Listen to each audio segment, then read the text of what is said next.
um destaque de capa da revista Época, que chega às bancas nesse final de semana. Presidente Temer é o chefe da quadrilha mais perigosa do Brasil. Uma entrevista exclusiva à revista Época, de Joesley Batista, entrevista concedida ao jornalista Diego Scosteg na manhã da última quinta-feira, né, anteontem, e o Diego está aqui agora com a gente para contar um pouquinho dos bastidores e também, é claro, explicar um pouquinho para a gente sobre declarações importantíssimas do Joesley, que prestou depoimento, inclusive, à Polícia Federal. E agora o Diego está aqui com a gente para contar um pouquinho, Diego, como é que foi essa entrevista que foi feita agora, né, quinta-feira, é isso? Boa tarde. Boa tarde, Petra. Boa tarde aos ouvintes. Um prazer estar com vocês. Foi uma entrevista que, na verdade, demorou bastante para ser feita. Ela não surgiu do nada. Então, até para dirimir teorias conspiratórias ou coisas do tipo, né? Isso foi um longo processo de convencimento, né? E realmente desembocou nesse momento em que o Joesley topou dar a entrevista. Durante muito tempo eu insisti para que a entrevista fosse dada. E ele finalmente achou que valeria a pena falar, né? E aí, um pouco dos bastidores, que eu acho que podem ser, do que não está necessariamente na entrevista, mas acho que podem ser úteis para compreender por que a entrevista, porque eu vejo também muitas críticas diante da gravidade do que ele disse, né? É natural que as pessoas fiquem perplexas, fiquem, às vezes até mesmo confusas, diante do nível a que chegamos no Brasil, né? Mas é importante dizer que, sem diminuir a entrevista que nós fizemos, na substância, no essencial, ela já estava na delação que o Joesley e outros delatores da JBS fizeram à PGR, né? Ela está em boa medida ancorada em provas já entregues à PGR, ou seja, está num processo de colaboração premiada. O que aconteceu é que, diante da força do áudio gravado por ele, da polêmica que se seguiu imediatamente sobre o áudio, eu acho que muita gente deixou de prestar atenção na amplitude e na força do que ele, como o maior comprador de políticos da República, tinha a dizer. E, né? Diego, até para a gente deixar isso claro para os ouvintes, até que ponto, até diante também das, né, dos depoimentos que ele está prestando, enfim, para as autoridades, até que ponto a gente pode confiar no que ele diz? Eu acho que é isso, diante do que você está colocando e dessa dúvida da opinião pública e tudo mais, até que ponto a gente pode confiar no que ele traz para a gente como informação? Tem sempre que se tomar cuidado, lógico, né? Porque ele foi acusado de muitos crimes e o grupo também. E, portanto, estava sob forte suspeita. Agora, a partir do momento que ele coloca a vida, a liberdade, né? E mesmo as empresas dele nas mãos do Ministério Público, de certa maneira, ou seja, quando ele assina a delação premiada, ele faz um compromisso com a Justiça, com o Supremo Tribunal Federal, de colaborar e não faltar com a verdade.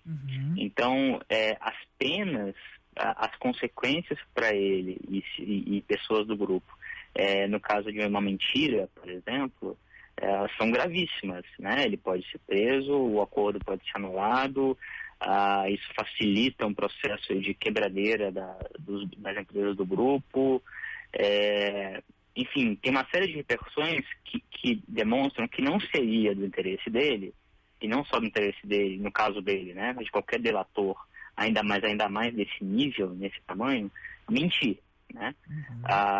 Então, assim, parte do que ele diz que pode ser aprovado documentalmente, em larga medida já está aprovado documentalmente. Eu tive acesso a esses documentos, eles estão no Supremo, a maioria desses documentos já são públicos, outros não. Agora, a questão de se ele realmente lucrou com a própria delação, né, e saiu do país, enfim, isso ganhou uma força muito grande. Tem coisas que precisam ser investigadas e tem coisas que aparentemente não procedem, né? Realmente precisa se investigar e está se investigando se houve uso de informação privilegiada, né, para que eles vendessem ações e comprassem dólar. Ele nega peremptoriamente qualquer uso de informação privilegiada. descreve isso, né, na entrevista, né? Mas, de qualquer modo, as autoridades têm que investigar, né? Quanto a isso não há dúvida. Agora, tem um lado que não é verdade, que é dele ter fugido para Nova York e estar passeando pela cidade. Né? A gente tem documentos dele confirma isso, e as autoridades também. Ele passou por Nova York, pousou lá e foi para outros lugares, foi para a Europa e foi para a China. A família dele, sim, está lá. Então, tem também uma certa narrativa que não corresponde necessariamente aos fatos, né? De que isso, ele fez um acordo muito leve, lucrou com a delação e fugiu para os Estados Unidos numa boa, né? Então vamos começar do começo, Diego. Vamos colocar aqui, eu quero entender como é que foi então essa entrevista, né? Vocês já vinham negociando essa entrevista e aí eu queria que você pontuasse para a gente as principais declarações que ele deu, que ele concedeu para você. E também, e aí, em cima disso, também contextualizar o que ele vive hoje e para onde a gente vai, né? Para onde o Brasil caminha agora, né? É o seguinte, é importante entender que o Joesley, é isso que eu falei, ele era o principal comprador de políticos do Brasil, né? Inclusive no Caixa 1, mesmo no Caixa 1 ele foi o que mais doou. E ele tinha uma relação muito próxima com esse PMDB, o PMDB do Eduardo Cunha, do Lúcio Funaro e do Michel Temer, né? Então é por isso que ele descreve em detalhes e com alguns casos inéditos como funcionava o que ele chama de organização criminosa e que, aliás, também as autoridades que investigam esse caso também chamam, também qualificam assim, né? O que ele oferece, eu acho que de muito valioso para a opinião pública, né, é que, na visão dele, como alguém que novamente, que ele confessa ter participado disso, né? Ele admite e apresentou provas. O Eduardo Cunha dizia agir sozinho, mas também em nome do Temer, ou seja, havia uma divisão hierárquica. O Eduardo Cunha estava abaixo do Temer, ele diz isso claramente, né? Tinha o Lúcio Funaro como operador financeiro, o que o Lúcio não conseguia resolver em termos de problemas da JBS, o Eduardo Cunha tentava resolver. Se o Eduardo não conseguisse resolver, isso subia para o Michel Temer, né? Ele descreve, então, portanto, a forma umbilical como essas pessoas se comunicavam, né? Como elas dependiam umas das outras. E em esquemas de corrupção, na Caixa, no FGTS, e também descreve em detalhes a relação dele com o presidente Temer, né? De pedir dinheiro, segundo ele, o Temer não tinha cerimônia na hora de pedir dinheiro, de pedir favores, né? Alguns nós ficamos conhecendo, como o Jatinho, que o Temer disse que não, mas depois teve que admitir que era verdade. Ele conta que o Temer pediu a ele que pagasse o aluguel de um dos escritórios do presidente, tentou conseguir um negócio para o Yunis, que é outro assessor do presidente enrolado no Lava Jato. Enfim, ele narra cronologicamente de que maneira ele se relacionava com essa turma, né? Ele confessa que tinha constituído a chamada Orcrim, que ele fazia parte, que ele financiava isso. E muito importante, Petra, ele não diz que esse era o único esquema do Brasil, né? O que nós colocamos na capa, e é o que ele diz, né, evidentemente, é que essa é a quadrilha, segundo ele, a mais perigosa. Mas ele mesmo, ao contar na visão dele o que aconteceu e de que maneira ele comprava os políticos, ele bota um peso grande no PT, diz que o PT, a partir do governo do presidente Lula, institucionalizou a corrupção, né, e permitiu a multiplicação de orcrins, como ele fala, que são isso, eu queria que você explicasse, legal. Isso, porque até agora virou até um termo muito utilizado, Orcrim, né? Uma quadrilha, na verdade. Parece uma empresa, né? Parece uma empresa, exatamente. Um absurdo.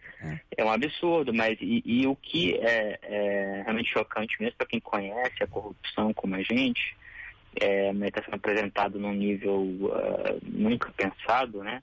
É que em 2014 isso chegou ao ponto, e ele também narra isso, de haver ele como principal financiador, né? No caso do PT, que foi o partido que mais recebeu recursos, né? Tinha um saldo de mais de 300 milhões de reais em propinas do BNDES, ou seja, ele confessa, sim, que floresceu e ascendeu em larga medida graças às propinas que pagou no BNDES, né, durante o governo do PT. E esse crédito de propina foi muito resgatado durante a campanha de 2014, financiando não só, e esse é um ponto importantíssimo para a nossa democracia, Petra, financiando ilegalmente não apenas o PT, mas financiando também ilegalmente partidos comprados a mando do PT. E consegue ser pior, Petra, porque ele diz que como também tinha que precificar, entre aspas, uma vitória do Aécio Neves, também deu muito dinheiro para o Aécio Neves e também comprou partidos a mando do Aécio, ao ponto de haver um leilão do PR.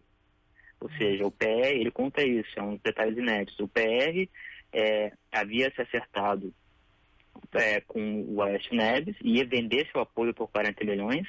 O Aécio Neves tentou regatear, baixou para 35. O Joesley estava preparado, segundo ele, para pagar o PR, e de repente vem o PT e oferece 40. Aí o PR fecha com o PT e o Joesley, como principal financiador dos dois lados, acaba pagando o PR via o PT.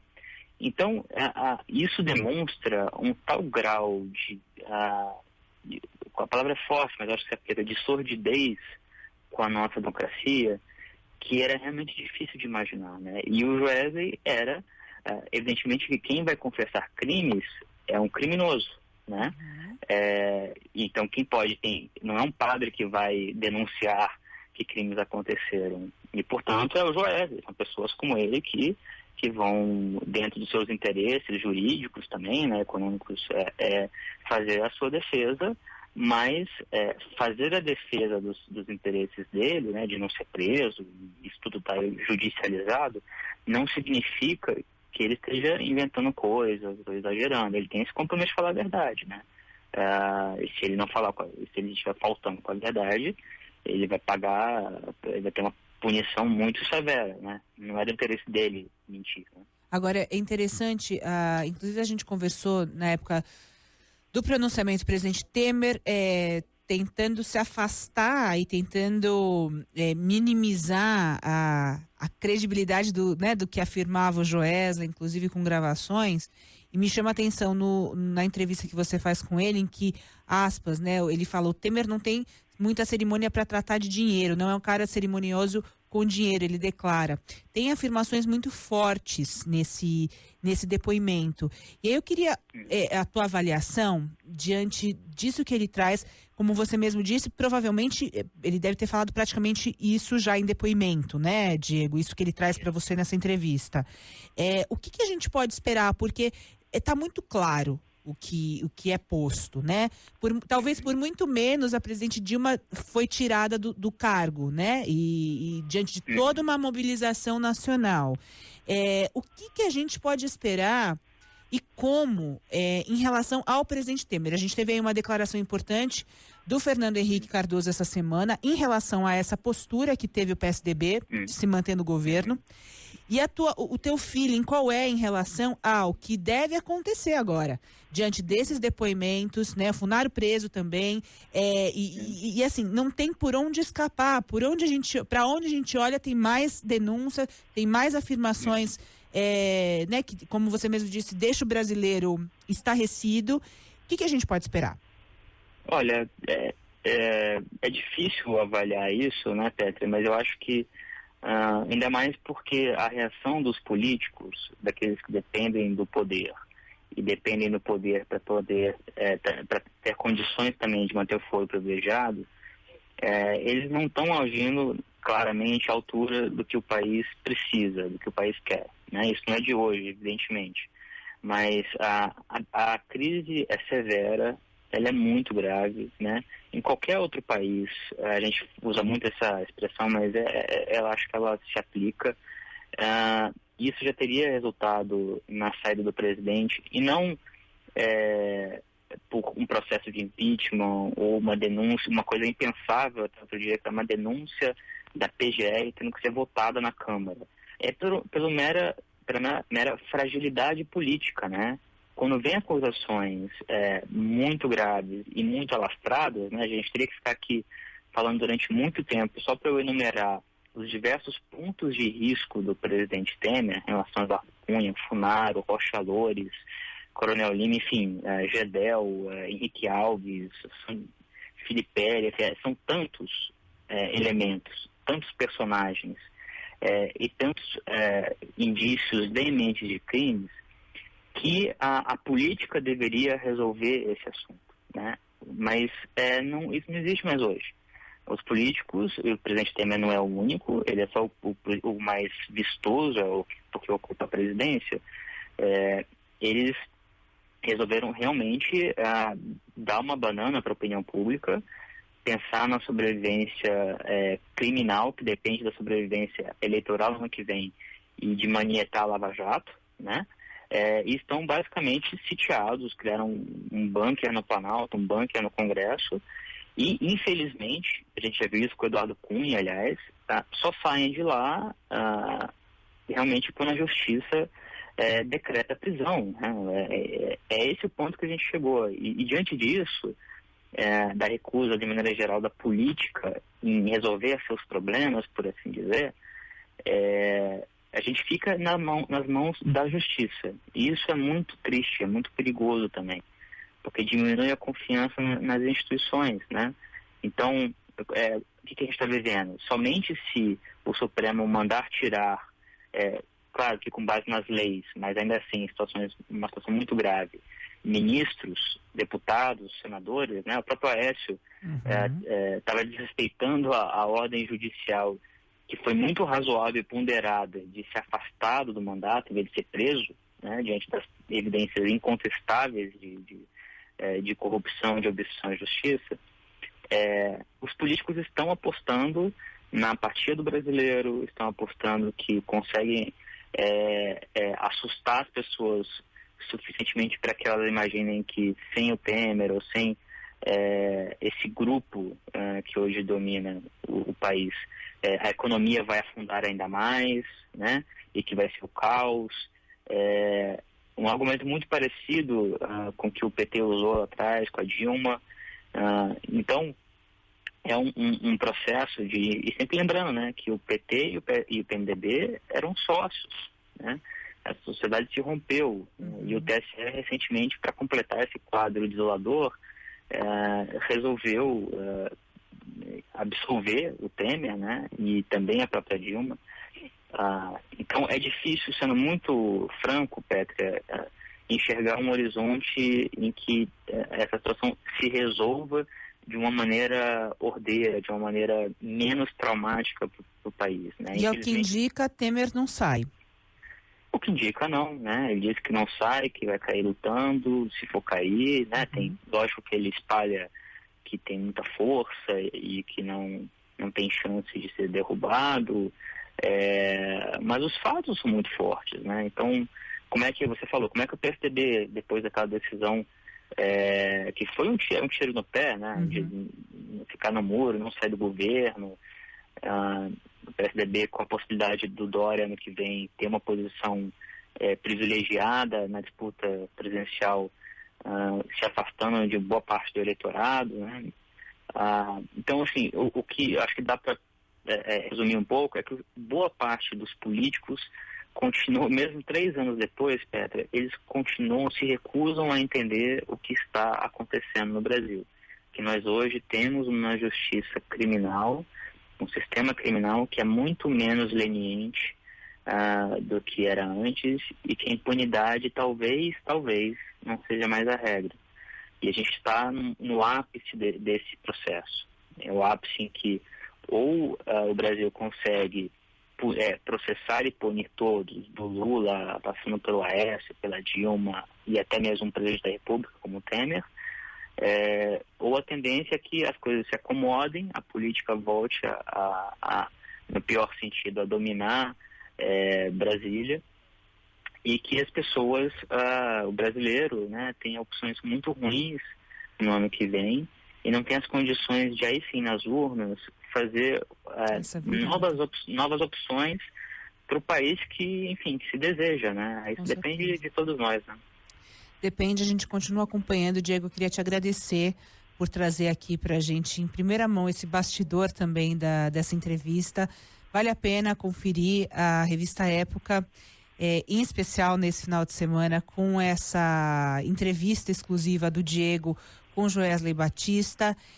Mais um documento importante para esse momento que a gente vive no país. E, Diego, eu, assim, com esperança, me despeço de você, porque é isso, né? O que o brasileiro tem hoje é uma esperança de que a gente possa ter uma política, e não é uma questão partidária, não é uma questão de esquerda ou direita ou o que seja.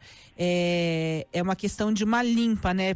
Para políticos que, de fato, representem esse país, né? E decência não tem ideologia, esquerda, direita, centro, e acho que todos os brasileiros devem concordar com isso, né? Com certeza, Diego, muito obrigada. Bom final de semana para você, com muito trabalho, com certeza. Até semana que vem. Com certeza. Obrigado, Petra. Boa tarde para você e para os ouvintes. E parabéns pelo trabalho também.